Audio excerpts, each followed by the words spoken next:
जय गुरुदेव। कि स्वामी जी महाराज बताएं कि शंका बड़ी खराब चीज है। इसमें एक उदाहरण देते हुए स्वामी जी ने कहा कि एक मौलवी साहब थे, वो स्वस्थ थे, बीमार पड़ते थे, मतलब वो स्वस्थ, हमेशा स्वस्थ ही रहते थे और बीमार नहीं पड़ते थे। तो बच्चों को बहुत अच्छा पढ़ाते थे।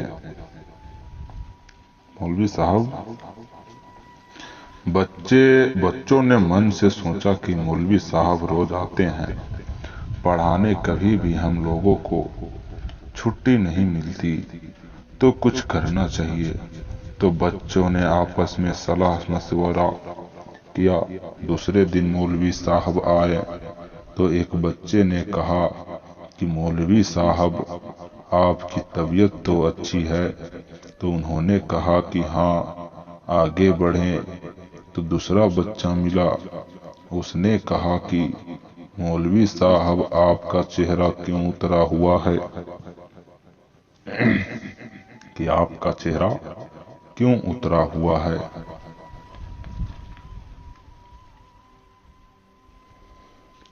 तो क्या तबीयत खराब है? तो मौलवी साहब ने कहा कि नहीं। और आगे बढ़े तो एक बच्चे ने कहा कि मौलवी साहब, क्या बात है, आपका चेहरा पीला क्यों पड़ रहा। मौलवी साहब कुछ सोचते हुए आगे चले और फिर एक बच्चा मिला। कहा कि मौलवी साहब, आज आपको क्या हो गया, आपकी चाल धीमी हो गई है, आपके चेहरे पर उदासी दिख रही, क्या कोई परेशानी है। तो मौलवी साहब को ये शंका हो गई कि उनको कोई बीमारी हो गई। तो उन्होंने स्कूल छोड़ दिया और घर चले गए।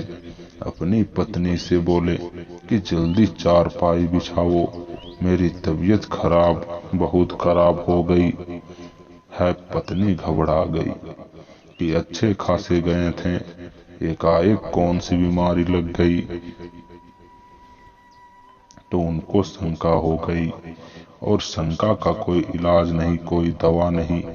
इसी तरह से घर परिवार में, जातियों और समाज में, देश में और परमार्थ में अनेक तरह की शंकाएं पैदा कर दी गई है। इसलिए किसी को कुछ समझ में नहीं आ रहा। इसीलिए इस दुनिया में आए हो तो किसी शंका में ना पड़ना, नहीं तो उस मौलवी की भांति आप शंका में पड़ गए तो बहुत ही परेशानी झेलनी पड़ेगी। प्रेम से बोलिए जय गुरुदेव। यदि स्वामी जी महाराज आगे बताएं कि मन न रुके तो गुरु से अंतर में प्रार्थना करो। प्रत्येक साधकों को जो साधन कर रहे हैं उनको ऐसा करना चाहिए कि मन और चित्त को रोककर साधना करे। मन ना रुके तो प्रार्थना करो कि गुरु महाराज दया करो। प्रार्थना करोगे तो मन रुकेगा। दरवाजे पर बैठकर रोककर दया की भीख मांगोगे तो दया करेंगे और मन न रुकेगा। लोगों ने विरह से साधना किया, पिछले जो साधक हुए अनेक अनेक अनुभव हैं कि उन्होंने कैसे साधना किया, कैसे उनका मन रुका, कैसे उनको विरह उठी और कैसे विरह तड़प के साथ उन्होंने साधना किया।